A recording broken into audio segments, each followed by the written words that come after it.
কত হাজার বছর আগে আল্লাহর ঘর কাবা নির্মাণ করছেন ইব্রাহিম আলাইহিস সালাম আল্লাহর হুকুমে, একমাত্র ছেলেকে নিয়ে, ইসমাইলকে নিয়ে। বাহ, বাপ ফুতে মিলে আল্লাহর ঘর নির্মাণ করছে। ঘর নির্মাণ করার পরে আল্লাহ বললেন, আমার এই ঘরে যেন মানুষ হজ করতে আসে, তুমি ঘোষণা দাও, ওয়াদ্দিন ফিন্নাস বিল হজ। হে ইব্রাহিম, তুমি মানুষের মাঝে হজ্জের ঘোষণা দাও। দেখো ভাই, এই অল্প সময়, আমি দেরি করব না। সেদিন ইব্রাহিম আলাইহিস সালাম আল্লাহকে বলছে, আল্লাহ কারে ঘোষণা দিন? এটা মরুভূমি, এনা আমার পুত ইসমাইল, তার ফ্যামিলির অল্প কয়জন মানুষ, এখানে অল্প কয়টা মানুষ আছে, নাহলে 20-50 জন, 100 জন। আর আপনি বলতেছেন ফিন্নাস, সমস্ত মানুষের মধ্যে আমি ঘোষণা দিতাম, আমি ঘোষণা দেব কোথায়? আর আমার এই ঘোষণা পৌঁছবে কিভাবে? সেদিন ইব্রাহিম আলাইহিস সালামকে আল্লাহ বলছে, না দি ওয়া আলাইয়াল বালাগ। ইব্রাহিম, আজ তুমি এই মরুভূমিতে, এই একাকী বিরান ভূমিতে আমার ঘরের সামনে দাঁড়িয়ে ঘোষণা দিয়ে রাখো, আমি আল্লাহ কিয়ামত পর্যন্ত আমার এই ঘরে কারা কারা আসবে, আমি তাদেরকে নিয়ে আসব, আমি পৌঁছাবো, আমি পৌঁছাবো। ইয়াতুকা রিজালান ওয়া আলা কুল্লি দামিরিন ইয়াতিনা মিন কুল্লি ফাজ্জিন আমিক। আল্লাহ তাআলা বলেন, তুমি ঘোষণা দিয়ে রাখো, অচিরেই আমি আল্লাহ। ওই দেখেন, ও ছেলে, আব্বা তুমি মোবাইল নিয়ে, আব্বা উঠে যাও, বাবা কষ্ট পাইলে বাইরে গিয়া মোবাইল টিপো। হ্যাঁ যাও আব্বা, 2-4 জন চলে গেলে ভালো। সব মানুষ বসা তো জরুরি, অনেকের কষ্ট হয় বাবা, আমি এটা বুঝি। তোমরা অনেক ছেলে আছো যারা 1 মিনিট শয়তান তোমাদেরকে মোবাইল থেকে আলাদা থাকতে দেয় না। এই জন্য তুমি তোমার সঙ্গীকে নিয়েই থাকো, অসুবিধা নাই। আমরাও আলহামদুলিল্লাহ ভালোই আছি, আমরা ভালোই আছি, আল্লাহকে নিয়ে আমরা লসে নাই, আলহামদুলিল্লাহ। আল্লাহকে নিয়ে আমরা লসে নাই, আমরাও ভালোই আছি। কোরআনুল কারীমের মধ্যে স্পষ্ট কথা আছে, মনে রাখবা ভাই, যে কাউকে গুনার দিকে, যেই বন্ধু, যেই সঙ্গী, যে তার বন্ধুকে, সঙ্গীকে, কসম আল্লাহ, গুনার দিকে প্রতিনিয়ত আহ্বান করে, ডাকে, নেয়, কোরআনুল কারীমের বর্ণনা হলো ওইটাও পুরোপুরি শয়তান। শয়তান 2 ধরনের হয়, একটা হলো জিন শয়তান, আর একটা হলো মানুষ শয়তান। এটা কোরআন শরীফের বর্ণনা। সুদা চিল্লাইও না, আবার চিল্লাইয়া ফাজলামি করো না, নিজে নিজেই ঠিক বলে। কারে ঠিক বলতেছ বেহুদা? তোমার কেউ জিজ্ঞাসা করছিনি ঠিক না বেঠিক, তো হুদা চিল্লাও কেন? মনে করতেছে মজাক করতেছে, বুঝেন নাই? মানে নিজেরই নিজে বলতেছে এটা মূলত। হ্যাঁ, এ তো বুঝে যে আমাকেই বলতেছে, এই জন্য এর কাছেই মজা লাগতেছে। আহা, লজ্জা থাকা উচিত না, হায়া থাকা উচিত না। এত অল্প বয়সে লজ্জাহীন হয়ে গেলে জীবন চলবে না রে আল্লাহ। বেহায়া মানুষকে পৃথিবীতে 2 পয়সা কেউ কদর করে। হ্যাঁ, এটাই বাস্তব। তুমি বুঝো, তোমার জন্য তুমি শোনো। তাইলে বলতেছিলাম, সেদিন ইব্রাহিম আলাইহিস সালামকে আল্লাহ তাআলা বললেন, আমি আনবো বন্ধু, আপনি আজান দেন, আপনি হজ্জের ঘোষণা দেন, কিয়ামত পর্যন্ত যত লোক, কেউ পায়ে হেঁটে ভিতরে কাছে, তারা আসবে, কেউ দূর দূরান্ত থেকে আমার ঘরে আসবে। এত দূর থেকে আসবে, আসতে আসতে মানুষ না, শুধু গাদা, ঘোড়া, খচ্চর, বাহন যেটা দিয়ে চড়ে আসবে, ওইটা পর্যন্ত দুর্বল হয়ে যাবে। এত দূর থেকে আসবে, গাড়ির তেল শেষ হয়ে যাবে, বিমানের ফুয়েল শেষ হয়ে যাবে, এত দূর থেকে আসবে। অর্থাৎ পৃথিবীর শেষ প্রান্তে, মাটির শেষ প্রান্ত যদি কোনো মোমেন থাকে, আমি তার কলিজার মধ্যেও আমার ঘরের ভালোবাসা আমি দিয়ে দেব, আর সেটা আমি যাকে পছন্দ করব তা। আমি যাকে পছন্দ করব তাকে। আল্লাহ তাআলা বলছেন, আজকে দেখো ভাই, আল্লাহকে মানার বরকতে সেই ছোট্ট ইসমাইল, সেই বাবা ইব্রাহিম আজ কত হাজার বছর পরে প্রতি বছর প্রতিদিন আল্লাহর ঘরে প্রতিনিয়ত বছরে একবার হজ মানুষ যায়, আর সারা বছর উমরা আল্লাহর ঘরের উদ্দেশ্যে যায়। সারা বছর লক্ষ লক্ষ মানুষ প্রতিদিন আল্লাহর ঘরের চারদিকে ঘুরতেছে, মিনা আরাফায় যাইতেছে হাজিরা প্রতি বছর। আর প্রত্যেকবারই ইব্রাহিমের কথা মনে পড়ে, ইসমাইলের কথা মনে পড়ে। সাফা মারওয়া ধরতে গেলে হাজেরার কথা মনে পড়ে, সন্তানের কথা মনে পড়ে, মায়ের কথা মনে পড়ে, মায়ের কথা মনে পড়ে, বাবার কথা মনে পড়ে। এই জন্য আমি বললাম, আল্লাহ তাআলা বললেন হজ আমার এমন একটি ইবাদত, আমি আল্লাহ তাআলা ইব্রাহিমের মাধ্যমে সেদিন ঘোষণা দিলাম, আর কিয়ামত পর্যন্তের জন্য আমি আল্লাহই পছন্দ করে যাদেরকে আমি চাই আমি তাদেরকে আমার ঘরে নিয়ে আসব, আমি তৌফিক দেব। ভাত মাছ আমি সবাইকে খাওয়াবো, পেশাব পায়খানা সবাই করবে, দুনিয়ার বাড়ি বিল্ডিং দালান আব্বা সবাই ভোগ করবে, কিন্তু আল্লাহর ভালোবাসা, আল্লাহর ঘরের ভালোবাসা, আল্লাহর ইবাদতের তৌফিক খোদার কসম আল্লাহ তাআলা শুধুই যাকে পছন্দ করে তাকেই দান করে। এই জন্য আমরা হতাশ হই না। প্রতিদিন আমরা চোখের সামনে দেখি প্রত্যেক ওয়াক্ত নামাজের সময় আমাদের লক্ষ লক্ষ সন্তান এক ওয়াক্ত নামাজ পড়ে না, চারিদিকে। আমরা হতাশ হই না, আমরা জানি সেজদা দিবে সে মালিক পছন্দ করে রাখছে যাকে। ভাত আল্লাহ বলে নিছে যে আল্লাহ খাবার আমি সবাইরে খাওয়াবো, খানা আমি কুত্তারেও খাওয়াই ওরেও খাওয়াবো, খানা আমি শুকররেও খাওয়াই আমি ওরেও খাওয়াবো, খাবার আমি ফেরাউনকেও দিছি, খাবার আমি নমরুদকেও দিছি, পরে দিব না কেন? দুনিয়া ভোগ করতে দিছি আমি নমরুদকেও। এখনো যারা নাস্তিক আল্লাহ তাদেরকে দুনিয়া ভোগ করতে দিছে, প্রতিদিন ভোগ করছে, অথচ সে আল্লাহকে মানে না। আমি নিজে একবার 4টা ছেলেকে দেখছি, আমি কথা বলছি, ইউনিভার্সিটির ছাত্র, ওরা পরিষ্কার বলছে হুজুর আল্লাহ বলতে কিছু আছে, সৃষ্টিকর্তা, আমরা এটা মোটেই বিশ্বাস করি। অথচ সে পড়ছে, খাইতেছে, ঘুমাইতেছে, দুনিয়া ভোগ করছে রে আব্বা, কিন্তু আল্লাহকে স্বীকারও করে না। আল্লাহ বলতে কিছুই নাই তাদের ধারণা। তসলিমা নাসরিন ওই বেটি আরো কত আগে, আমরা যে সময় ছোট, আজ থেকে নয়তো 30 বছর আগে, 35 বছর আগে এই বেটির বিরুদ্ধে আমরা মিছিল করছি। নাস্তিক সে, আজও সে বাইচা আছে, আল্লাহ তারে এখনো খাওয়াইতেছে। দুনিয়া মালিক যাকে তাকে খাওয়ায়, সবাইকে, অনুগত, অবাধ্য, ইমানদার, নাফরমান, কাফের, মুশরিক, বেঈমান, মানুষ, জানোয়ার, কীট পতঙ্গ, জন্তু। কিন্তু আখিরাত খোদার কসম আল্লাহ বলছে পরকাল ইবাদত, বন্দিগি, সেজদা, হজ, কোরবানি, আল্লাহর গোলামি, আমার ইবাদত, আমার হুকুম পালন, এটা আমি যাকে পছন্দ করি তাকেই শুধু তৌফিক দিয়ে থাকি। যার ফলে ইমানদার হাজার ব্যস্ততার ভিতরেও তার নামাজ ছুটে না।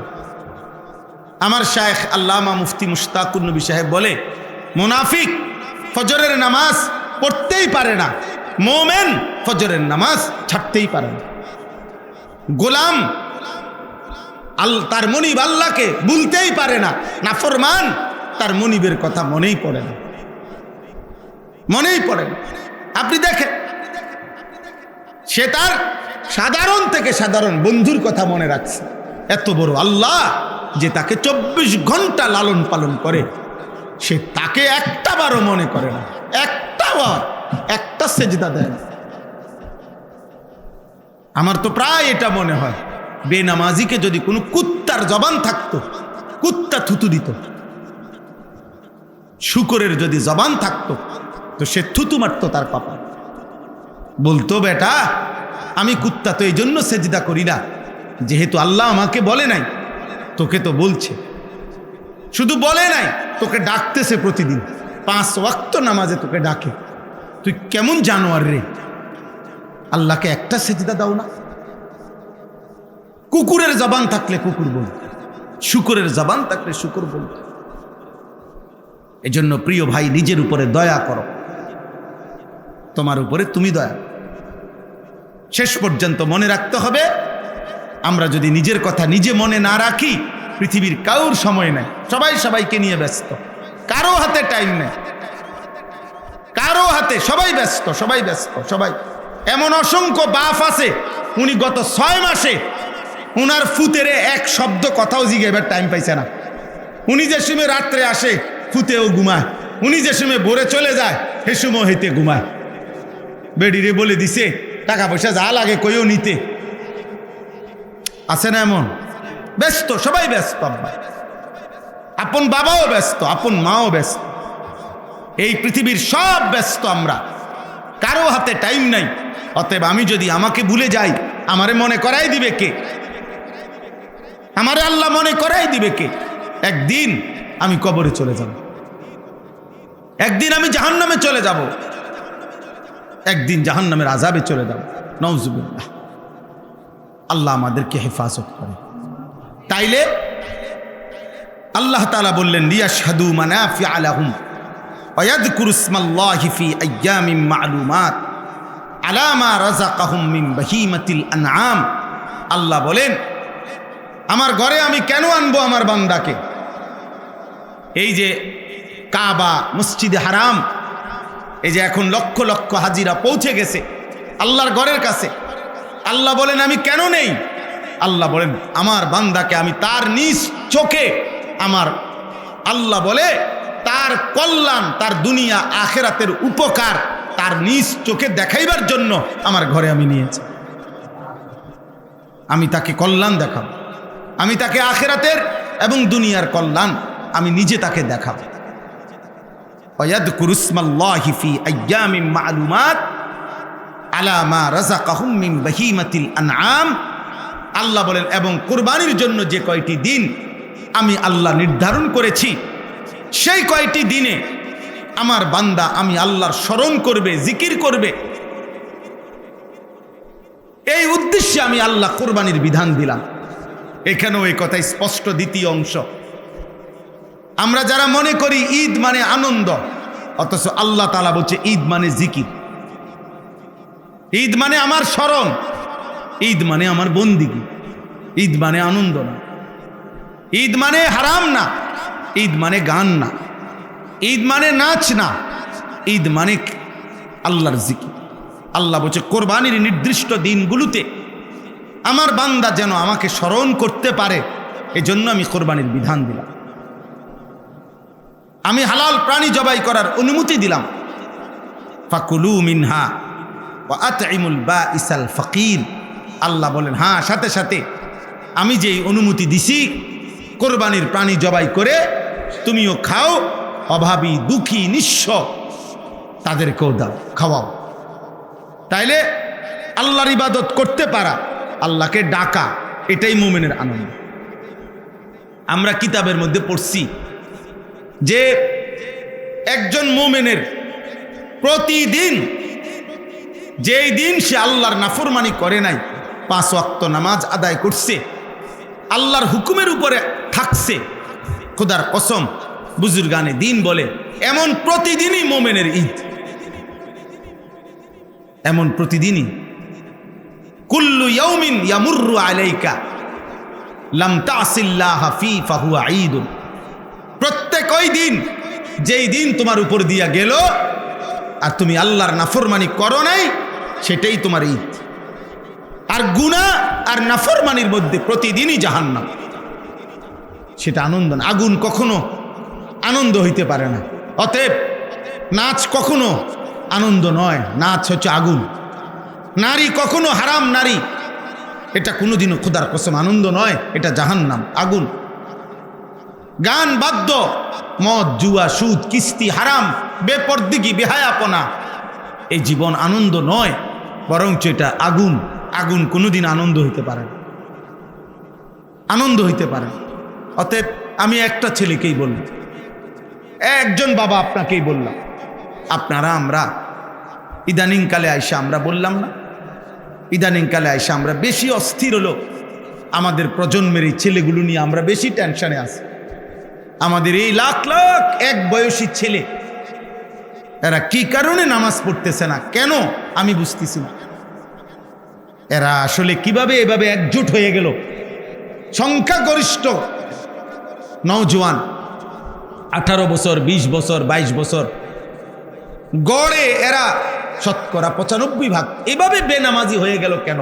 মানে কিভাবে তারা এই কথার উপরে একমত হইল যে এই বয়সটা আমরা আল্লাহর নাফরমানি করে, আল্লাহর সাথে যুদ্ধ করে, আল্লাহর সাথে লড়াই করে আমরা কাটাবো। তিনি বলবেন যা, আমরা করব তার উল্টাটা। এইটা কেমনে হইল রে আব্বা, কেমনে হইল? তোমরা এই ধরো না, মনে করো সামনের যে কয়জন বইস তোমাদেরকে বলি বাবা, তোমরাই বলো আল্লাহর সাথে তোমরা আসলে কেন এই যুদ্ধে নামলা? বিষয়টা কি আসলে? আল্লাহর সাথে তো বাবা কোনো কালে কোনো দিন কেউ পারে নাই, কেউ পারে নাই। আল্লাহ বলছে বান্দা খবর নাও তুমি, আমি তো, আমার সাথে তো কেউ পারে নাই। কোনো ব্যক্তি, কোনো গোষ্ঠী, কোনো কওম কেউ টিকে নাই, কেউ টিকে। আজকে একটি ঐতিহাসিক দিন, 5ই মে 2013 সালের 5ই মে মুমিনের রক্ত ঝরেছিল যেদিন।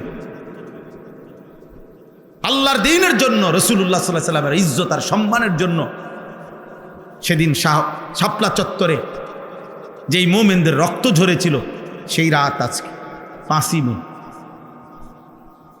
কিন্তু পৃথিবী সেদিন জালেম আর জালেমের অনুসারীরা বিদ্রুপ করেছিল।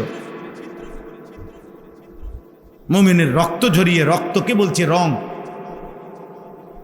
হাসি ঠাট্টা মজাক করছে। সেদিন ভাবে নাই যে এই রক্তের বদলা দিতে হবে, এই জুলুমের বদলা দিতে হবে। সময়ের ব্যবধানে একদিন জালেমই পতন হয়েছে, জালেমই পলায়ন করেছে। মসজিদ, মাদ্রাসা, ওলামা, ইমানদার আজও আগের মতোই আছে, আগের মতোই আছে। এজন্য বাপ মনে রাখ, পাপী হারায় যাবে, ইমানদার টিকে থাকবে। জালেম হেরে যাবে, মজলুম জিতে যাবে। মজলুম মজলুম হিসাবে হলো মানুষের শ্রদ্ধা পাবে, জালেম কোনোদিন শ্রদ্ধা পাবে না, কোনোদিনও না। এজন্য আমরা প্রত্যেকের কাছে অনুরোধ করি, আমাদের এই মাদ্রাসাটি আলহামদুলিল্লাহ আমাদের মহব্বতের একটা মাদ্রাসা। হযরত মাওলানা আব্দুস সুবহান সাহেব অনেক প্রবীণ বুজুর্গ আলেম, বাংলাদেশের মুরব্বী আলেমদের একজন, অনেক আল্লাহওয়ালা মুখলেস মানুষ ছিলেন। অসুস্থ আছেন হুজুর, তাইলে আমারে অনেক মহব্বত করে। আমি ওনার কাছে গেছি, আমার মাদ্রাসায় গেছেন, আমার বাসায় গেছেন। ওনার ছেলে সলিমুল্লাহ, ওরা আমরা অনেক আদর করি। আপনাদের কাছে আমার আবদার, সময়েরই শেষ একটা জিনিস মনে রাখেন আপনাদের কাছে, ছেলেরা ভাই তোমাদের কাছেও বলি, চারিদিকে মাদ্রাসা, আলহামদুলিল্লাহ মাদ্রাসার পরিমাণ বেড়ে গেছে। চারিদিকে এখন মাদ্রাসা আছে অনেক, আলহামদুলিল্লাহ। ছোট ছোট ছোট মাদ্রাসা, এটা মালিকের ইচ্ছা ছাড়া, আল্লাহ তাআলার কোনো কুদরতি হিকমত ছাড়া হচ্ছে না। আজ থেকে 30 বছর আগে, আজ থেকে 20 বছর আগে, আজ থেকে 10 বছর আগে যেই ধারায় যেই গতিতে মাদ্রাসা বাড়ছে, আর এখন 10 বছরে তার চাইতে 100 গুণ গতিতে বেড়ে গেছে। তাহলে এটা নিশ্চিত আল্লাহ তাআলার পক্ষ থেকে কোনো হিকমত ছাড়া এমনি এমনি তো হয়েছে মনে করে। আগামী দিনে বাপ ইমানের পাহারাদারির জন্য, আপনি কেমন আপনার পরিবারের ইমান পাওয়ার জন্য, আখিরাত পাওয়ার জন্য এই মাদ্রাসাগুলো বিশ্বাস করেন প্রত্যেক এলাকার নিরাপত্তার জন্য জরুরি, জরুরি। আলহামদুলিল্লাহ আজকে এই চারিদিকে মাদ্রাসার বরকতে এত বেশি আলহামদুলিল্লাহ মানুষের কলিজায় এটা বুঝে আসছে। ষড়যন্ত্র যেমন অনেক, কিন্তু এর মাঝখান দিয়ে এখন সমাজের সর্বোচ্চ উচ্চ শিক্ষিত ধনাঢ্য এমন ব্যক্তি থেকে দিন মজুর প্রত্যেকেই আলহামদুলিল্লাহ এখন স্বপ্ন দেখে একজন ইমানদার বাবার মার, খোদার কসম বর্তমানে যেই কোনো ইমানদার বাবা মার, সংখ্যাগরিষ্ঠ বাবা মার প্রথম স্বপ্ন আমার সন্তান হাফেজে কোরআন হবে। হ্যাঁ, হাফেজে কোরআন হবে। তোমরা মনে রাখো, আমি বললাম হাত জোড় করে, এই দৃশ্যপট বদলে যাবে। আমি বললাম আব্বা একটা ছেলে মনে রাখো, এ তোমাদের মতো যাদের চুল চেহারা এবং নারী ছবি মোবাইল আসক্তিতে তোমরা যারা মজা পাচ্ছ, এই কোরআন হাতে নিয়ে বন্ধু বললাম অচিরেই ইনশাআল্লাহ এই পৃথিবীতে এই মাটিতে তোমরা ঘৃণিত হবা। তোমগরে কেউ রাস্তার ধারেও তোমগরে কেউ আনবে না। আমি বললাম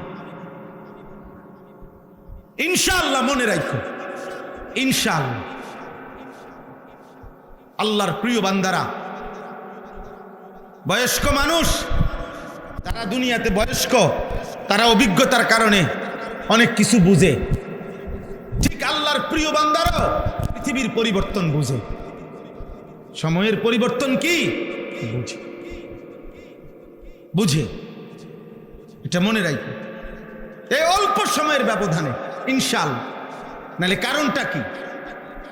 চারিদিকে এত মাদ্রাসা কেন হচ্ছে?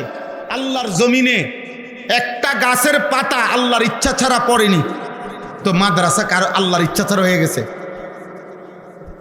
তোমরা ভাই একজন বিবেকবান ঢাকা শহরে তোমরা করো, হাঁটো, দেখবা প্রতিটা বিল্ডিং এ তাকাইলে দেখবা মাদ্রাসার মাদ্রাসা। আলহামদুলিল্লাহ। বিষয়টা কি? বিষয়টা কি? আল্লাহর ফয়সালা এটা।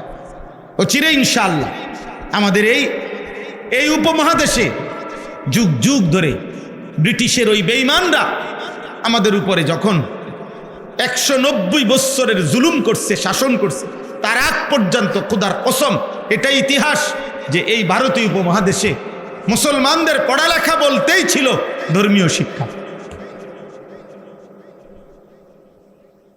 শুধু এই ব্রিটিশ বেঈমানরা 1757 সনে নবাব সিরাজউদ্দৌলার পতনের মাধ্যমে যখন মুসলমানদের হাত থেকে শাসন ক্ষমতা নিয়ে নিছে, এরপরে ধীরে ধীরে ধীরে ধীরে তারা আমাদের এই দুইটা ভাগ করে দিছে।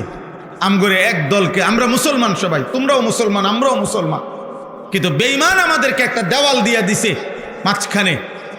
এই পাশে আমরা কিছু হইলাম হুজুর, ওই পাশে তোমরা কিছু হইলা জেনারেল। টোটাল আমাদেরকে চিহ্ন পরিবর্তন করে দিছে যে দেখলেই বুঝবেন এটা হুজুর, এটা হলো জেনারেল। মুসলমান তো এরকম হওয়ার কথা ছিল না।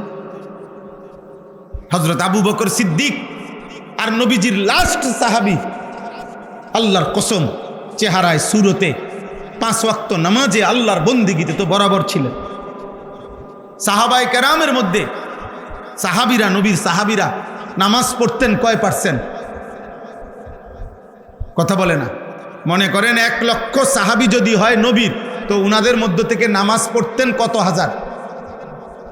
বোঝো না কথাটা? বলো না ভাই, তোমরা বিবেকে কি বলে? হালাল হারাম মানতেন কয়জন? তাই মুসলমান তো এমনই ছিল।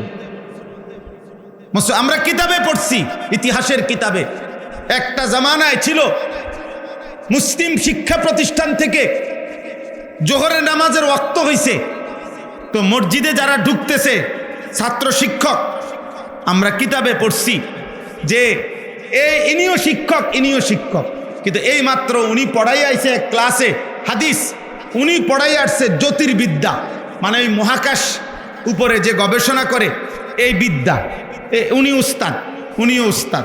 আবার উনার কাছে যে ছাত্ররা পড়ছে এরা এতক্ষণ বিজ্ঞান পড়ে আসছে, জ্যোতির্বিদ্যা, আর এরা পড়ে আসছে হাদিস।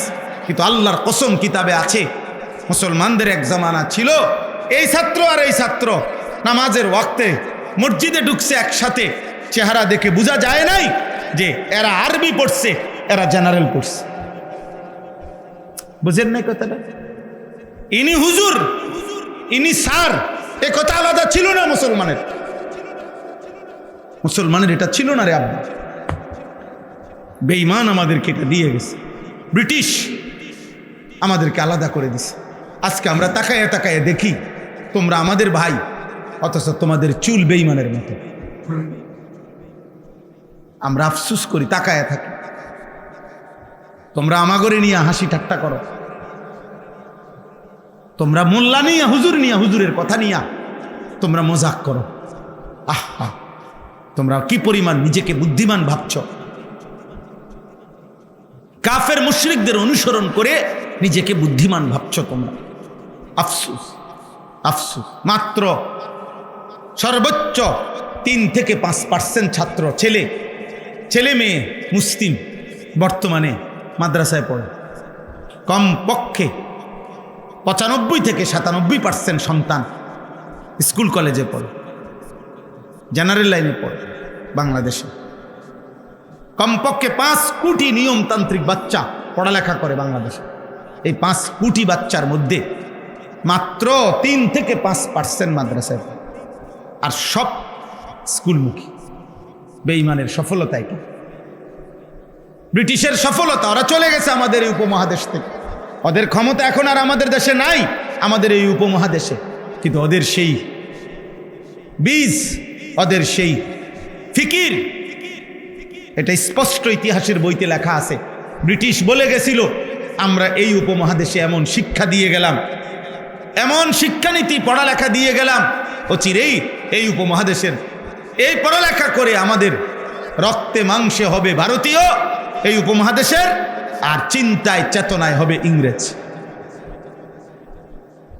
আজ তোমাদের কাছে মুসলিম ঘরে জন্ম নিয়ে কাফেরের চুল, কাফেরের পোশাক, কাফেরের লিবাস, কাফেরের স্টাইল তোমাদের পছন্দ। ওরা এটাই চাইছিল, ওরা এটা বলে গেছিল এটাই হবে, আর এটাই হয়েছে, এটাই হয়েছে। আমরা ওই দিন পড়লাম আধুনিক লেটেস্ট ইউরোপের, আমেরিকার, ইউরোপের এই আধুনিক পৃথিবীর, গোটা পৃথিবীর আধুনিক ব্যবসার পলিসি করতে চাচ্ছে তারা, যে ইউ আর ওন নাথিং।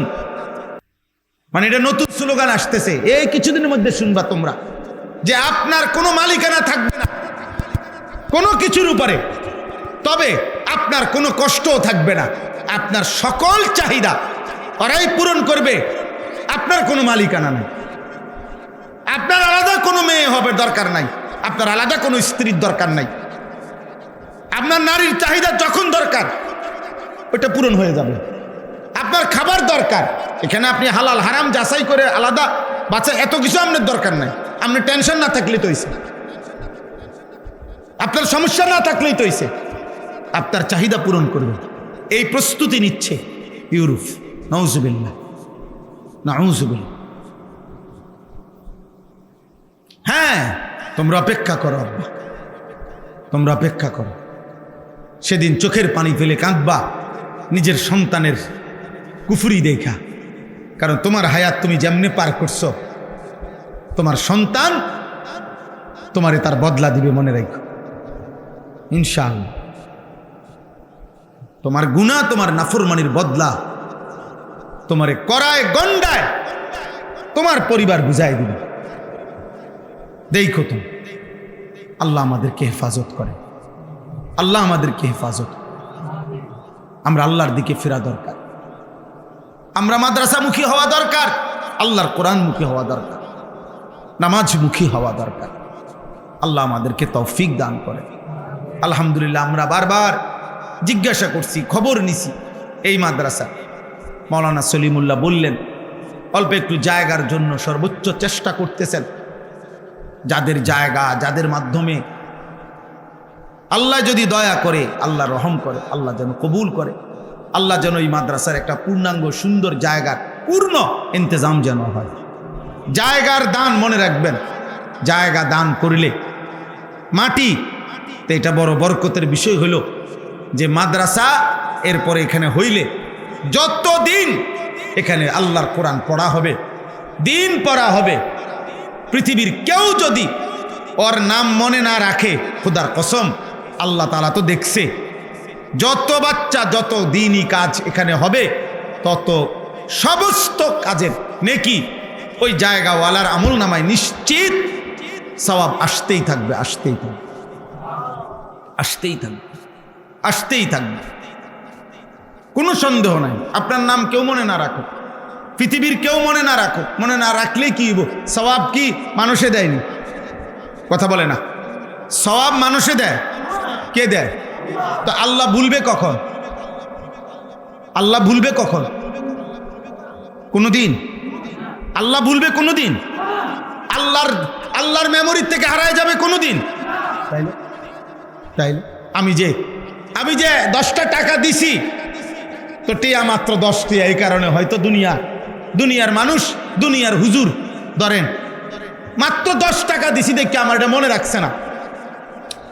20-50 টিয়া কে মনে রাখে? কিন্তু 10 টাকার দান আল্লাহ ভুলে যাবে? তো আল্লাহ নেকি দিবে না? তো আমার যিনি নেকি দিবেন উনি না ভুললেই তো হইল। আর উনি তো ওয়াদা দিছেন, তিনি কখনো ভুলে না। এই জন্য মাদ্রাসায় দান করবেন, মাদ্রাসায় সন্তান পড়তে দিবেন, মাদ্রাসার জন্য নিজের মহব্বত রাখবেন। আপনি বললাম, আমার এই কথা বুঝলে বুঝলেন, না বুঝলে নাই। যদি বুঝেন মনে রাখেন, আগামী দিনে উম্মতের, এই পৃথিবীর, এই উপমহাদেশের, আমাদের মুসলমানদের ইনশাআল্লাহ ঈমান ইসলামের যাবতীয় বিষয়, আখিরাতের বিষয় আগামী দিনে আরো বেশি মাদ্রাসার সাথে জুড়বে ইনশাআল্লাহ, মাদ্রাসার সাথেই মিলবে ইনশাআল্লাহ। আগামী প্রজন্ম আরো ব্যাপক হারে আল্লাহর দ্বীন শিখবে ইনশাআল্লাহ। আমি বললাম গুনার মাত্রা তোমরা বাড়াইয়ে ফেলছ, এরপরে ইনশাআল্লাহ আগামী প্রজন্ম আল্লাহ ইচ্ছে করলে, হয়তো মালিকের দয়া হলে ইনশাআল্লাহ আমরা আশা করি ব্যাপকভাবে আল্লাহর দিকে ফিরবে। এখনো ফিরছে অসংখ্য। আমি চিনি এমন বহু যুবক গুনাহ করতে করতে ক্লান্ত হয়ে গেছে। খোদার কসম, এই কোরআন সামনে বললাম, ওর আর ভাল লাগে না। আমার তো পকেটে সব সময় আমার পকেটে কাগজ থাকে, বহু যুবকের চিঠি থাকে, আমার কাছে জানায় আমার সাথে, অর্থাৎ আর এই পরিমাণ এত কম বয়সে নারী অশ্লীল ছবি দেখে ফেলছে, এই হাইওয়ান, তার আর গুনার মধ্যেও কোনো মজা নাই। হ্যাঁ, আর কি দেখবো? বোঝা না, আর দেখবে কি? তে তো সবই দেখে লাইছে, দেখতে দেখতে তো ক্লান্ত হয়ে গেছে সে, গুনাহ করতে করতে তো ক্লান্ত হয়ে গেছে। এবার ফিরতে চায়, নতুন কিছু চায়, আর এই নতুনটাই ইসলাম, নতুনটাই আল্লাহর কোরআন। আর ইনশাআল্লাহ যে কোরআন ধরবে, যে সেজদা দিবে, সে যদি 100 বছরও সেজদা দিতে থাকে, আল্লাহর কোরআন পড়তে থাকে, খোদার কসম একদিন 1 সেকেন্ডের জন্য তার কোনোদিন বিরক্তি আসবে না, বিরক্তি আসবে। আমি তো কথায় আজকে 22 বছর ওয়াজ করি, আল্লাহর দয়া, আলহামদুলিল্লাহ 22 বছর এই কথা বলার তৌফিক আল। তাহলে এই 22 বছরে তো কোনোদিন এ কথা বিরক্তি আসে নাই যে আর কত ওয়াজ করতাম, আদৌ ভাল লাগে না, এমন কোনোদিনও মনে হয় না, আলহামদুলিল্লাহ, কোনোদিনও মনে হয় না, কোনোদিনও মনে হয় না। বললাম না পেরেশানি, আমার সমুদ্রের অপারেশন চলতেছে, আমি হসপিটাল থেকেই আইছি, আবার এখন ওই সলিমুল্লাহরে এখানে পর্যন্ত দাঁড়াইয়া দেন না, কথা বলতেছিলাম যে আমি নাইমেই চলে যাবো হসপিটালে, ওখানে আমার সবাই ওখানে। তাইলে বিষয়টা হলো এই দুনিয়া পেরেশানি থাকবেই, সব গুছাই দিয়ে আসছি, বলছে আবার আসতেছি আমি, দুনিয়া ব্যস্ততা থাকবেই আব্বা। তো আল্লাহকে ভুলবো কেন? আল্লাহকে ভুলবে কেন ভাইয়া? আল্লাহকে ভুলবা কেন? আমরা আলহামদুলিল্লাহ তো দুনিয়া নামাজি মানুষ যারা, তারা কি সংসার করে না? দুনিয়ার সব প্রয়োজন পূরণ হয়, 5 ওয়াক্ত নামাজ, আমার এটা আখেরা। আমি যদি এটাকে সহজভাবে নেই, আমার এটা লাগবেই, আমাকে নামাজ পড়তেই হবে, সহজ না পড়লে কঠিন, মনে করলে কঠিন। আমি অনুরোধ করছি সমস্ত ছেলে বাবা, তোমরা প্রিয় ভাই কষ্ট করছো, গরমের মধ্যে বসে রইছো, আমিও জানি তোমাদের কষ্ট হয়েছে আব্বা, আমি অনুরোধ করি তোমরা আল্লাহর দিকে ফেরো। আখেরাত তো বরবাদ হবেই আব্বা, নয়তো দুনিয়াও তোমাদের ক্ষতিগ্রস্ত। তোমরা একদম রিজেক্টেড, পরিত্যক্ত, আবর্জনা, নষ্ট মাল হিসাবে তোমাদেরকে এই সমাজ ছুঁড়ে ফেলবে। আমি বললাম 1000 কোটি টাকার মালিক আমার হাতে ধরে ওই দিনও বলছে, হুজুর ওনার ছেলে বলছে, হুজুর একটা নেককার মেয়ে, ছেলেটার বিবাহের জন্য চাচ্ছি। 1000 কোটি টাকার মালিক ওনার মেয়ের জন্য বলছে, হুজুর একটা ছেলে চাই, ছেলেটা নেককার। অথচ উনি জেনারেল শিক্ষিত, কসম খোদা, উনি শতভাগ শার্ট প্যান্ট পরা, কোটি কোটি টাকার ব্যবসা, কোটি কোটি টাকার ব্যবসা, কোটি কোটি টাকার ব্যবসা। হ্যাঁ, মজা নাই। যে নারী মনে করছে বেপর্দা, নিজের শরীর নিজের যৌবন দেখাইতেছে, মনে করছে কত বেড়া, হেবড়ির লেগে পাগল হয়ে রয়েছে। না, তোমাকে যা কদ্দুর দেখে এর দূরে, তোমার সে ঘরে নিবে না, সে তোমাকে ঘরে নিবে না।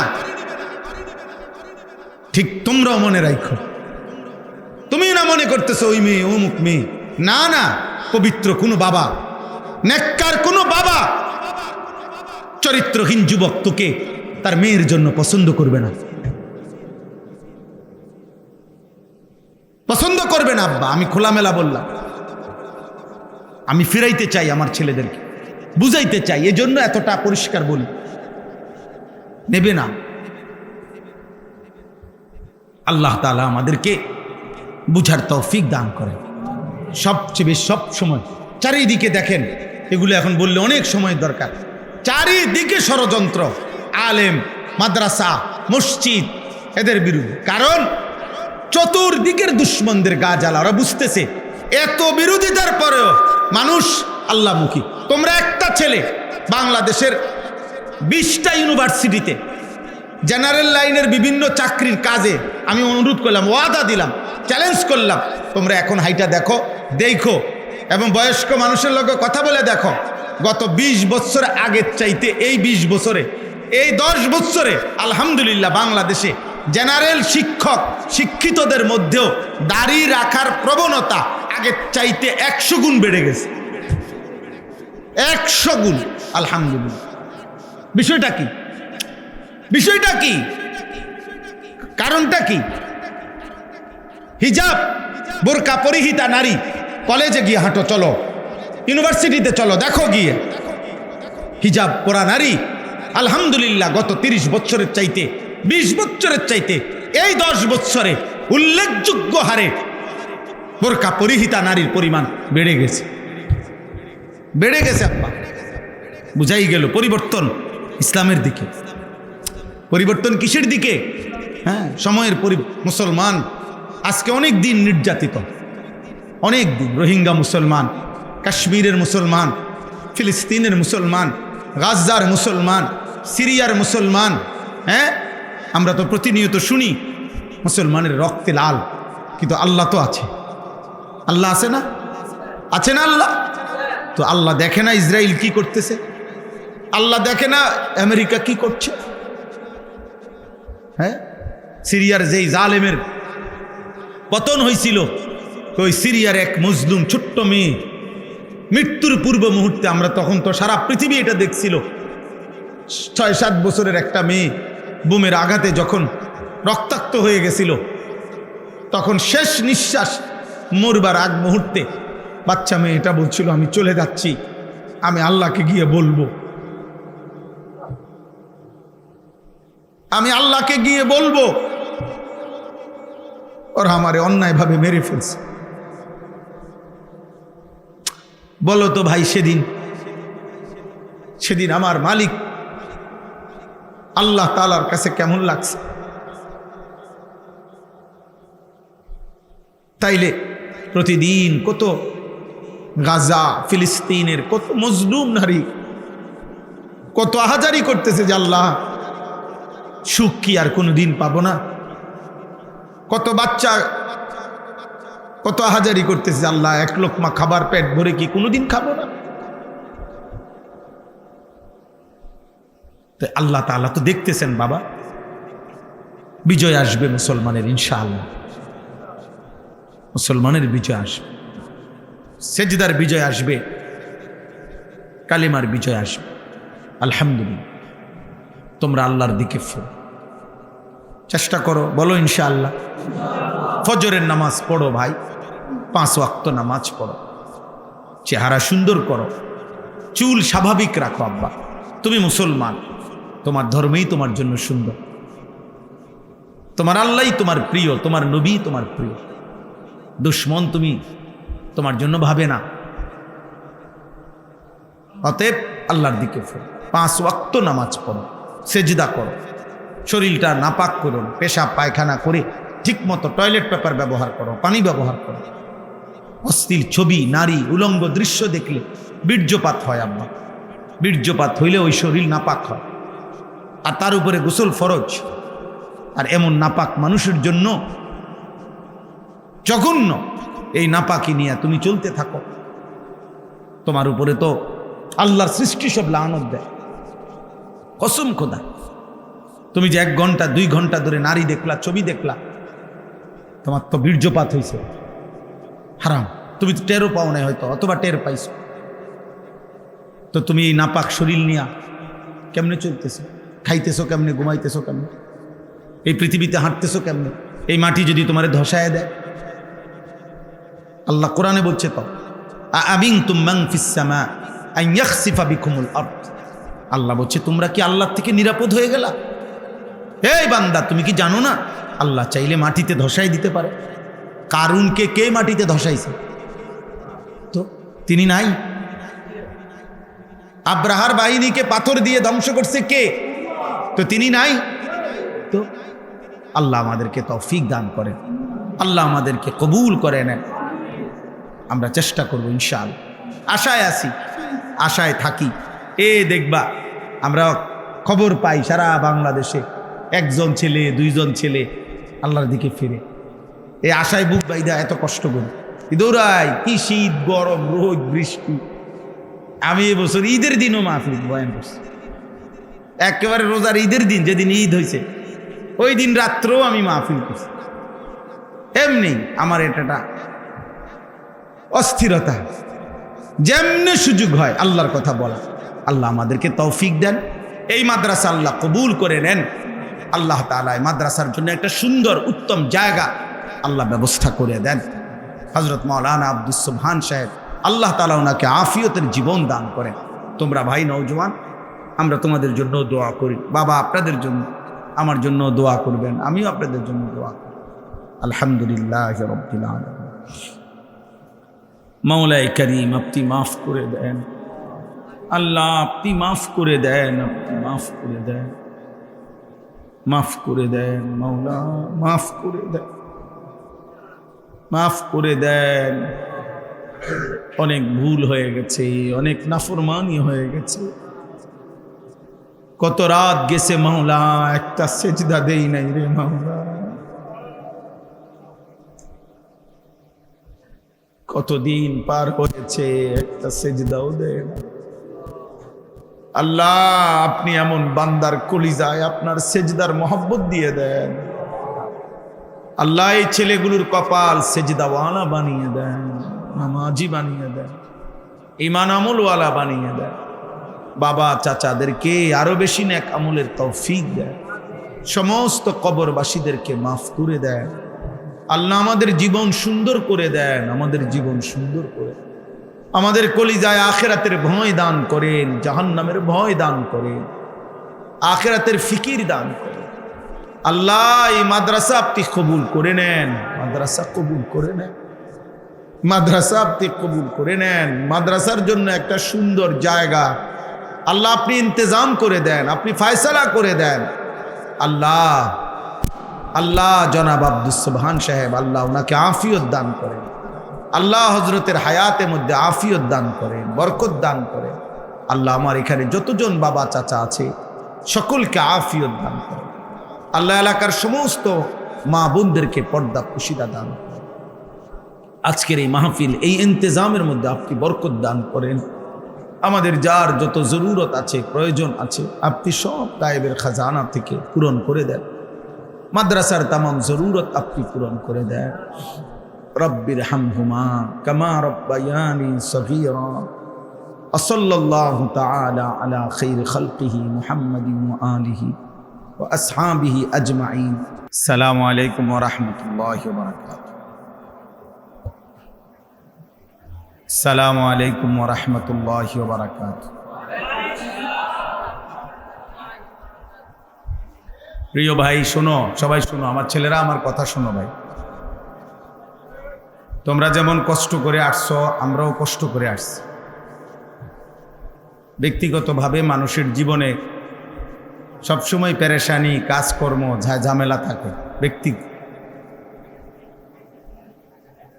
তাইলে সবাই যদি এখন আইসা এখানে একটি মাহফিলকে উদ্দেশ্য করে আইসা মোবাইল নিয়ে এতটাই যদি আমরা ব্যস্ত থাকি, তাহলে আসার কি দরকার ছিল? আমরা 24 ঘন্টা বুঝি জীবনটা সারাক্ষণই যদি মোবাইলে ছবি তুলতেই মন চায়, আল্লাহর কথা শুনবা কখন ভাই? নিজের জন্য নিজের ভালো কল্যাণ ভাববা কখন? এজন্য আমি দয়া করে অনুরোধ করতেছি, প্রত্যেকে হাতে মোবাইলগুলো বন্ধ করো। হাতে মোবাইল ধরে একজনও ভিডিও বা রেকর্ড করবা না। আমি নিষেধ করলাম। তোমরা ভাই কথা বলো না। এই যে ছেলেরা, বাবা কথা বলো না। আব্বা বসতে কষ্ট হইলে, বিরক্ত বোধ করলে চলে গেলে ভালো, যার যার জায়গায় যার যার ঘরে চলে গেলে ভালো। শুধু শুধু এই সুর হাঙ্গামা, এই বেয়াদবি করার চাইতে চলে গেলে অনেক ভালো। আল্লাহর কথা যেখানে হয়, যেখানেই হোক, সেটা ন্যূনতম বেয়াদবি করা উচিত না। আমার আচরণের দ্বারা, আমার কথার দ্বারা যেন এক বিন্দু বেয়াদবি না হয়। আল্লাহর কথার প্রতি যে বিমুখ হয়, মনোযোগ দেয় না, আল্লাহ কোরআনুল কারীমের মধ্যে বলছে, এমন পাপীর প্রতিশোধ আমি আল্লাহ নিজে নেব।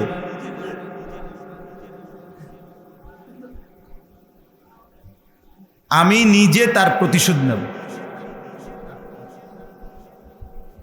এই কারণে দোস্ত, দয়া করে আমি তোমাদেরকে অনুরোধ করলাম, অল্প কিছুক্ষণ সময় কথা বলা হবে।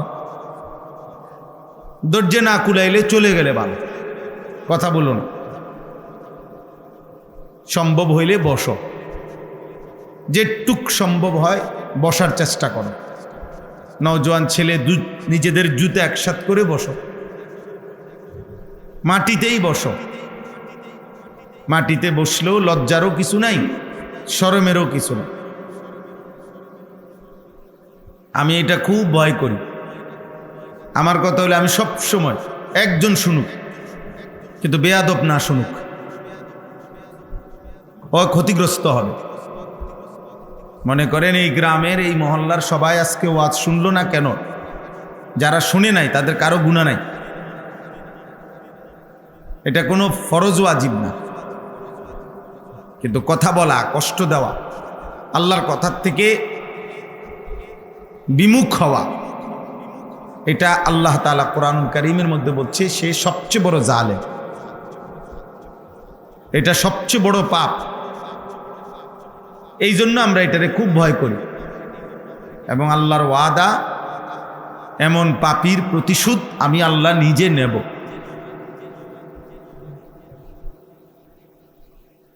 মানুষের সুস্থতা, মানুষের স্বাভাবিক জীবন প্রতি মুহূর্তে আল্লাহ তাআলার দয়ার উপরে নির্ভরশীল, দয়ার উপর। প্রতি মুহূর্তেই মানুষের জিন্দিগি আল্লাহ তাআলার দয়ার উপরে নির্ভরশীল। আমার একজন ঘনিষ্ঠ মানুষ, আমাদের কুমিল্লা বুড়িচংয়ের মৌলানা জহির ভাই, আমাদের সভাপতি,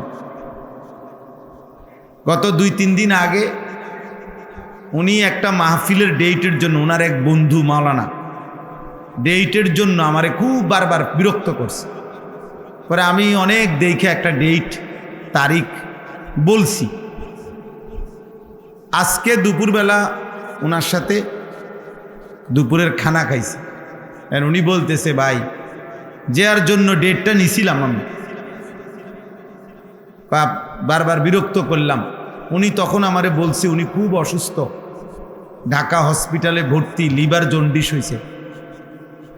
এরপরে যখন আমি ডেটটা দিলাম, এরপরে আর ওনার ফোন ঢোকে না, ঢোকে না, বহুত চেষ্টা করে। উনি বলতেছেন যে আমি ওর ভাইয়ের নাম্বার সংগ্রহ করে ওর বাইরে বললাম যে উনি তো ফোনটা ধরতেছে না, আপনার ভাই কি হয়েছে ওনার, কই উনি হসপিটালে আছে, উনি জানে।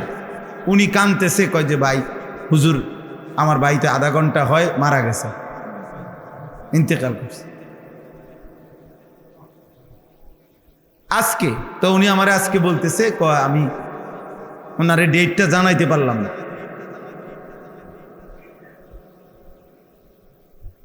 তাইলে দোস্ত, প্রতি মুহূর্তে আমরা আল্লাহ তাআলার দয়ার উপরে নির্ভরশীল। শুধু শুধু ফাইজলামি করা ঠিক না। দিন রাত এই ঠাট্টা মস্কারি, হাসি ঠাট্টা, হই হুল্লুর, আড্ডাবাজি, এই মোবাইল, এই পাগলামির কোনো অর্থ নাই। আসলেই না, কোনো ফায়দা নেই। একেবারেই এত সুন্দর জীবন নিজের হায়াত নষ্ট করা উচিত না, উচিত না। আমার আপন সমুন্দির আজকে এখন অপারেশন হচ্ছে, ওই যে লোকমান ভাইয়ের পিত্তথলির পাথর অপারেশন। এখন যেই ডাক্তার ঠিক করছিলাম গত সপ্তাহে, পরিচিত ডাক্তার, উনি এ সপ্তাহে অপারেশন করার কথা। ওনারে শনিবার দিন ফোন দিছিলাম, উনি বলতেছে হুজুর দোয়া করবেন, আমি ঢাকা ইউনাইটেড হসপিটালে ভর্তি, আমার হার্টে 3টা ব্লক ধরা খাইছে, আমার অপারেশন পরের দিন সকালবেলা। মানে আমি যাকে দিয়ে অপারেশন করাবো, যে ডাক্তারকে দিয়ে, আমার রুগীর আগে ওনার অপারেশন হয়েছে। তাহলে দুনিয়া কি সাংঘাতিক বাস্তবতা। প্রতি মুহূর্তে আমরা আল্লাহ তাআলার দয়ার উপরে নির্ভরশীল, আল্লাহ তাআলার রহমের উপরে নির্ভরশীল।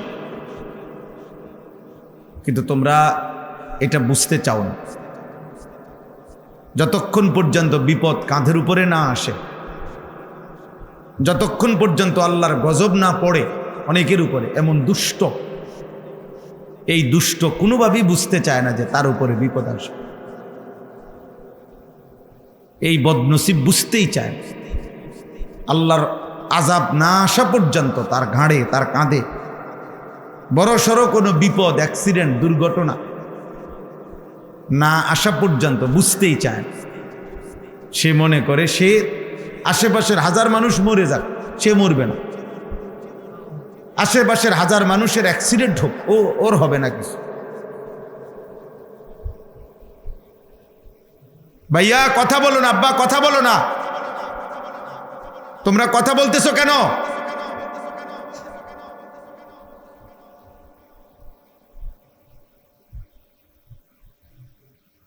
এজন্য বললাম,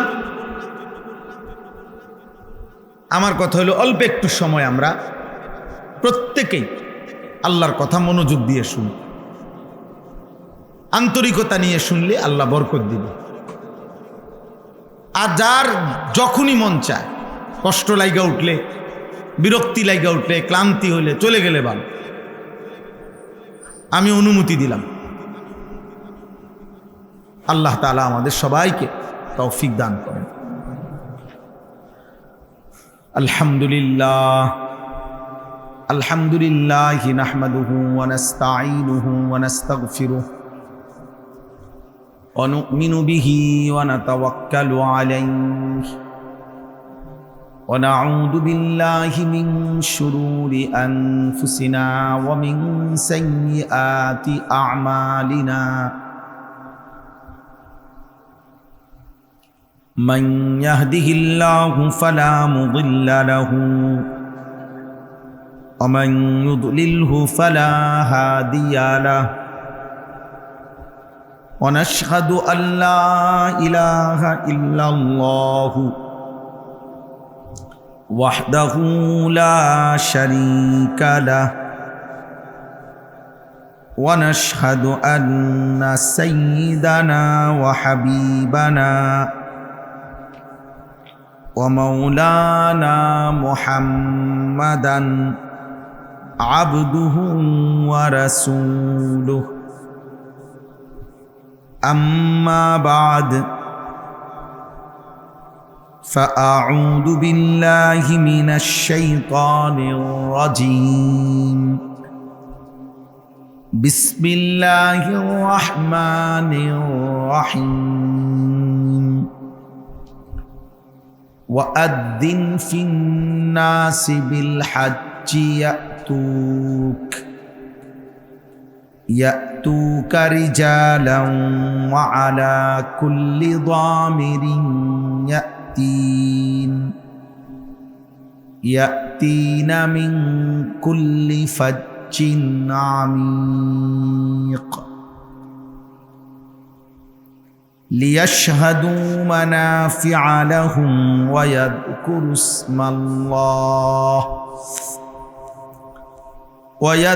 اسم الله في أيام معلومات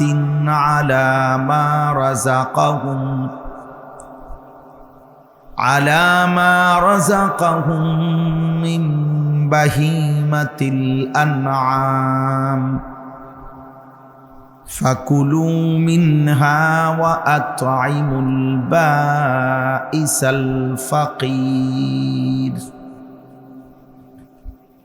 صدق الله مولانا العظيم وقال نبينا صلى الله عليه وسلم تابعوا بين الحج والعمرة فإنهما ينفيان الفقر والذنوب كما ينفي الكير خبث الحديد والذهب والفضة والحجة المبرورة ليست له جزاء إلا الجنة اللهم صل على محمد وعلى آل محمد كما صليت على إبراهيم وعلى آل إبراهيم إنك حميد مجيد اللهم بارك على محمد وعلى آل محمد كما باركت على إبراهيم وعلى آل إبراهيم إنك حميد مجيد سبحانك لا علم لنا إلا ما علمتنا إنك أنت العليم الحكيم الحمد لله আল্লাহ পাক রব্বুল ইজ্জত জুল জালাল ওয়াল ইকরামের ফজল কারাম আল্লাহ তাআলা আমাদেরকে আজ 5 মে 2026 রোজ মঙ্গলবার কুমিল্লা জেলা মুরাদনগর উপজেলাধীন জামিয়াতুস সুবহান তালিমুস সুন্নাহ মাদ্রাসা পাহাড়পুর অত্র মাদ্রাসার উদ্যোগে আজকের এই ইসলাহি মজলিসে আল্লাহ তাআলা আমাদেরকে আসবার বসবার আল্লাহর জন্যই জমা হওয়ার তৌফিক দান করেছেন আলহামদুলিল্লাহ। আমি খুতবা পড়ার আগে একটু কথা বলছি, এইমাত্র আবারও বললাম, কোরআনুল কারীমের মধ্যে আছে প্রত্যেক জাহান্নামের ভীষণ আগুনে যখন উথরাইতে থাকবে, টকবক করতে থাকবে, তো জাহান্নামী ফেরেশতাদের কাছে আফসোস করে বলবে যে হে ফেরেশতা, দুইটি ভুলের কারণে আজকে আমি জাহান্নাম, দুনিয়ায় থাকতে আমি দুইটা ভুল করছি, যদি সেই দুইটি ভুল না করতাম তাহলে আজকে আমি জাহান্নামী হতাম না। একটা হলো আমি আল্লাহর কথা মনোযোগ দিয়ে শুনি না, আর একটা হলো আল্লাহর কথাগুলো শুনবার পরে আমি তা নিয়ে ভাবি নাই, অর্থাৎ আমাকে যা বলছে করতে, এটা আমার পক্ষে আসলে সম্ভব না অসম্ভব, আমি আসলে পারবো না, এই টোটাল বিষয়টা নিয়ে আমি পাত্তাই দেইনি। আমি সামান্যতম আকল দিমাগ খাটাইনি, বরঞ্চ আমি আমার কলিজার ভিতরে, হৃদয়ের মধ্যে, বিবেকের মধ্যে কথাটা ঢুকতেই দেইনি। ওয়াকালু লাউ কুন্না নাসমাউ আও নাকিলু মা কুন্না ফি আসহাবিস সাঈর। আল্লাহ তাআলা বলেন, নাফরমান সেদিন বলবে জাহান্নামে, হে ফেরেশতা, যদি দুনিয়ায় থাকতে আমি কথাগুলো শুনতাম অথবা ভাবতাম, দিমাগ খাটাইতাম, তাহলে আজকে আমি জাহান্নামী হতাম না। একদম সহজ কথা হলে একজনই বোঝেন। মনে রাখবেন, আমাদের প্রত্যেকের জন্য আল্লাহর বিধান পালন করা, আমাদের শরীর, স্বাস্থ্য, যোগ্যতা এর সাথে মানানসই এমন একটি বিধান, একেবারে একটা জাররা পরিমাণ বিধান ইসলামের এমন নাই যেটা বাস্তবতা বিরোধী, অবস্থা বিরোধী, আমাদের শরীর, স্বাস্থ্য, দিমাগ, আমাদের যোগ্যতার পরিপন্থী এমন। বরং আল্লাহ তাআলা আমাদের উপযোগী করেই বিধান দিয়েছে। মা জাআলা আলে, এই ভাই আপনি খসর মসর বন্ধ করেন, আপনি এটা চলে যান না। কতক্ষণ ধরে এটা শুরু করছেন কটর মটর।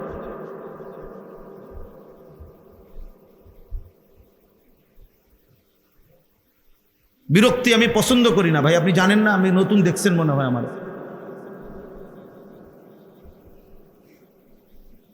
জি, আমি এটা সহ্য করতে পারি না ভাই, আমার সাংঘাতিক এই বিষয়টা। আমি পারি না কেন?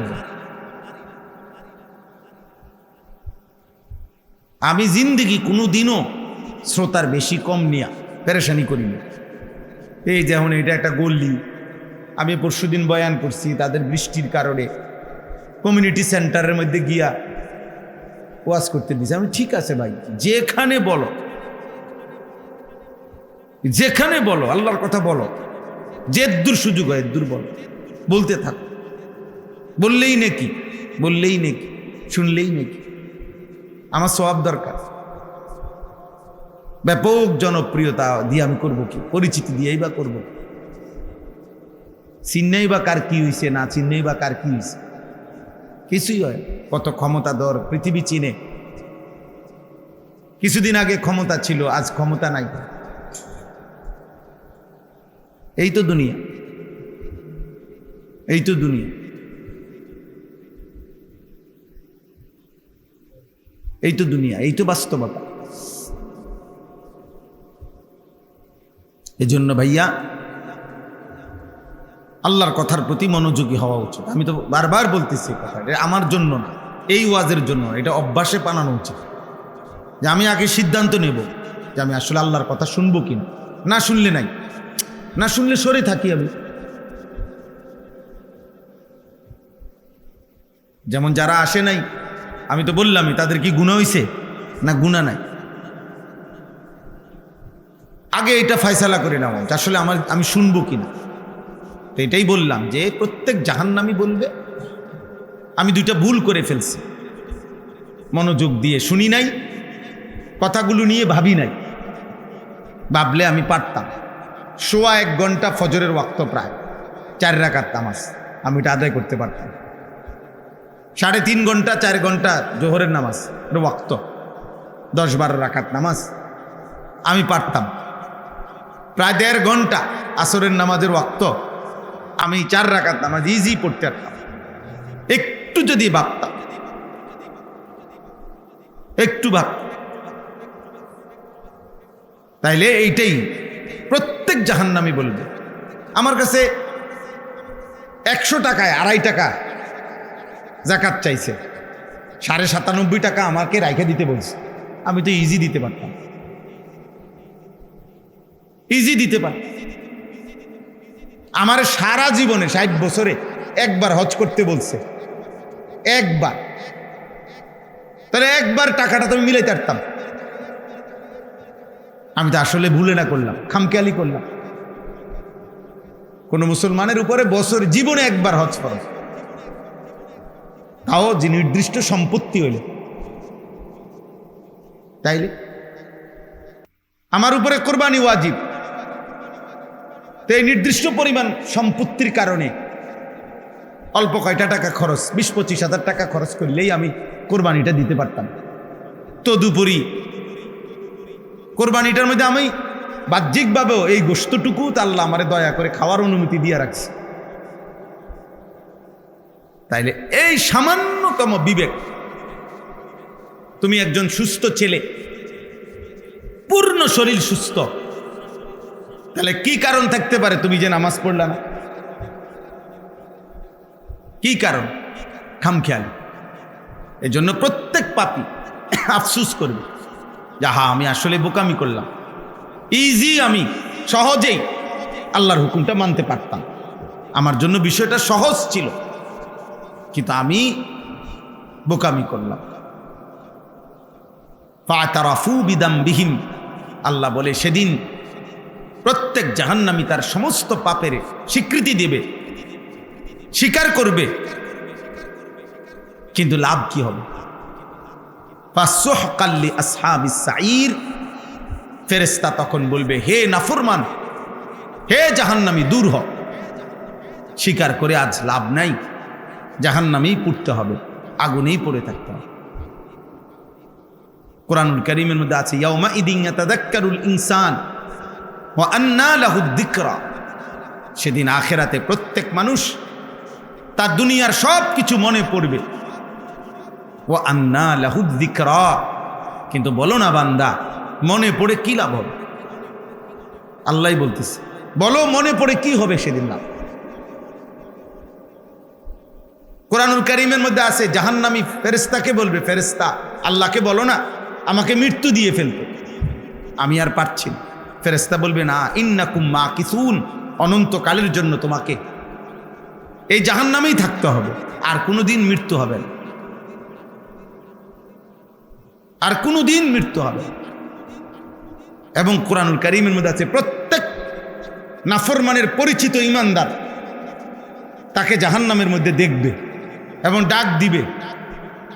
প্রত্যেকের, তুমি কিংবা আমি, যার পরিচিত যে ইমানদার জান্নাতি হইছে, সে তার পরিচিত জাহান্নামী যারা অগর দিকে তাকায় দেখবে ডাইরেক্ট, তাদেরকে দেখে দেখে ডাক দিবে, দোস্ত পেয়েছো তো, তুমি যা করেছ, আমি যা করেছি তাও পাইছি, খোদার কসম।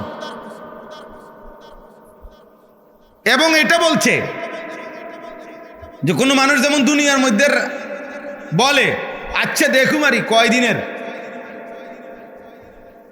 নালে এই সুখ ভোগ করবা না, জান্নাতি বান্দা সেদিন জাহান্নামীকে বলবে, আফামা নাহনু বিমাইয়িতিন, হে নাফরমান, আর কোনোদিন তোমার মৃত্যুও হবে না, আমার মৃত্যুও হবে না, অতএব আমার সুখেরও আর শেষ হবে না, তোমার দুঃখেরও আর শেষ হবে না।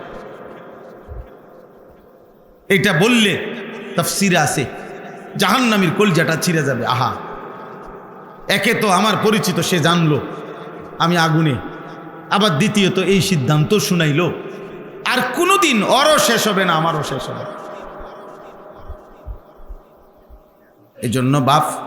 এজন্য ভাই, যে কিছু না কিছু বুঝ আমাদের প্রত্যেকের আছে।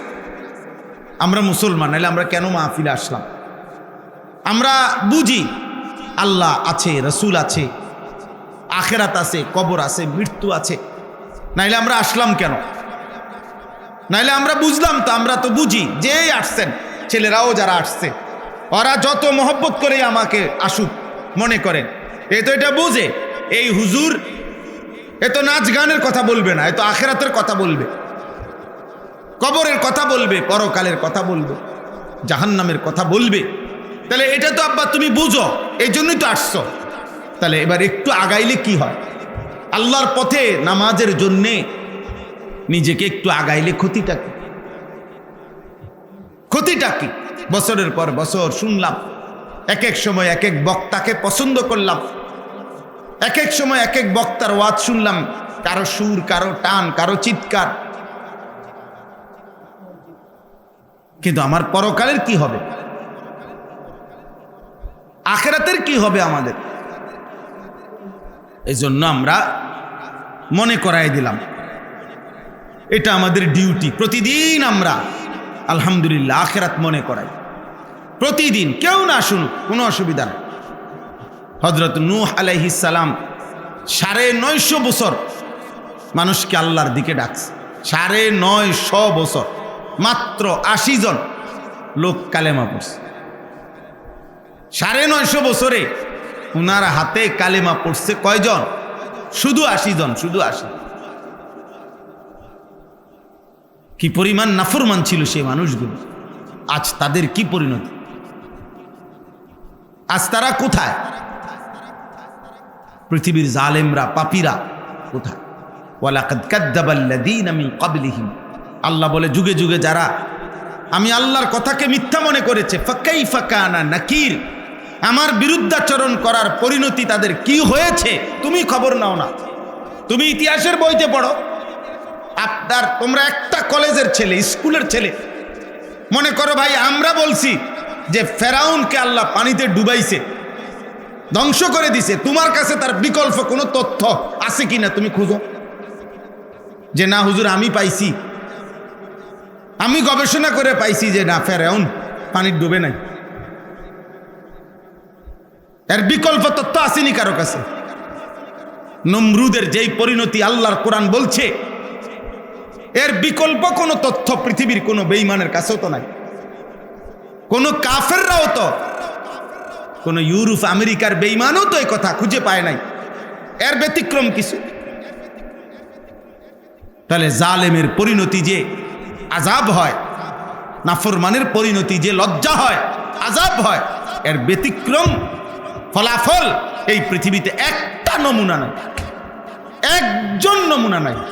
যে দেখেন হুজুর এই বেটা 40 বছর এই পৃথিবীতে জুলুম করছে, অথচ আজকে 400 বছর পরেও মানুষ তাকে শ্রদ্ধার সাথে স্মরণ করে, এমন পৃথিবীর একটা ঘটনা কোথাও আছে? বলে না,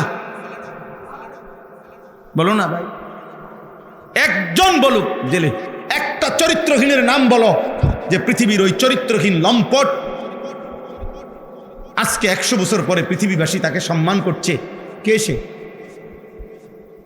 কে সে? কে বলো ভাই? তাইলে মনে রাখতে হবে আখিরাত তো আছেই, গুনাহ আর নাফরমানির পশ্চাতে, পিছনে, আড়ালে আগামী দিনে দুনিয়াতেও তোমার জন্য বেইজ্জতি অপেক্ষা করছে। এই নারী, এই ছবি, এই মদ, এই জুয়া, এই মোবাইল, এই জিনা, এই ব্যভিচার, এই অস্থিরতা, এই বেহায়াপনা, এই সুদ, হারাম, খোদার কসমের পিছনে অপমান, লজ্জা, বংশের পর বংশ, প্রজন্মের পর প্রজন্ম বয়ে বেড়াইতে হবে। লোকে বলবে তোর দাদা অসৎ ছিলেন, তোর বাপ হারামখোর ছিলেন, তোর মা 2 নম্বর ছিল, তোর বোন 2 নম্বর ছিল। এই পাপের বোঝা প্রজন্মকে বইতে হয়, জেনারেশনকে বইতে হয়, পরবর্তী জেনারেশনকে বইতে হয়। এই জন্য আমরা মনে করাইলাম, প্রত্যেকের কাছে বললাম, অনেক নওজোয়ান ছেলে তোমরা আব্বা, তোমার লগে তুমি বুঝাপড়া করো যে তুমি শেষ পর্যন্ত পৃথিবীতে, আখিরাত তো আছেই,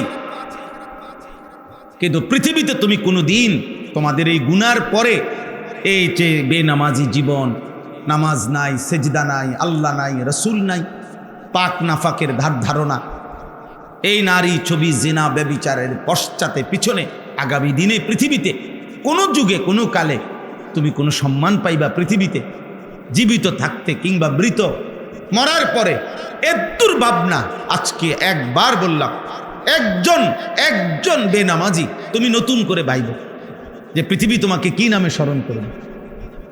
একজন চরিত্রহীন, অশ্লীলতা, উলঙ্গতা যাদের জীবন, তোমার পিছনে বাবা ভাইব যে এই পৃথিবীতে তোমার মূল্যায়ন কি হবে? পৃথিবীর মানুষ, গ্রামের মানুষ, দেশের মানুষ তোমারে কি নামে চিনবে? ছি ছি ছি। আমাদের ছোটবেলার বন্ধুরাও আছে, আমার সাথে ছোট্টবেলায় প্রাইমারি স্কুলে একসাথে পড়ছি, ওই ছেলেরাও বেঁচে আছে এখন। প্রাণীর নাম কেমনে নিবা আব্বা? এই পৃথিবীতে নিবা কেমনে? তোমার সন্তানরে কি শুনাইবা?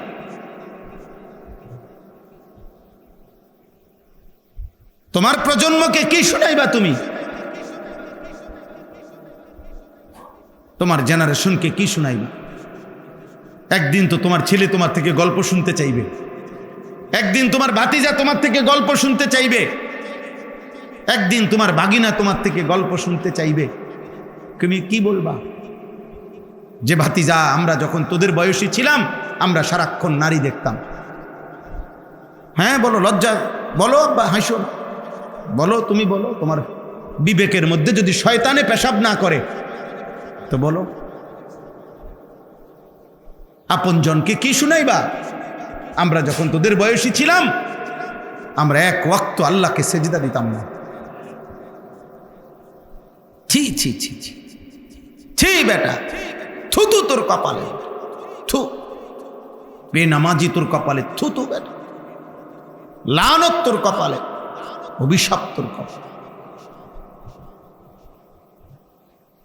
লানত বেটা। বেনামাজির কপালে লানত। আল্লাহ লানত দিছে বেনামাজি, অভিশাপ দিছে।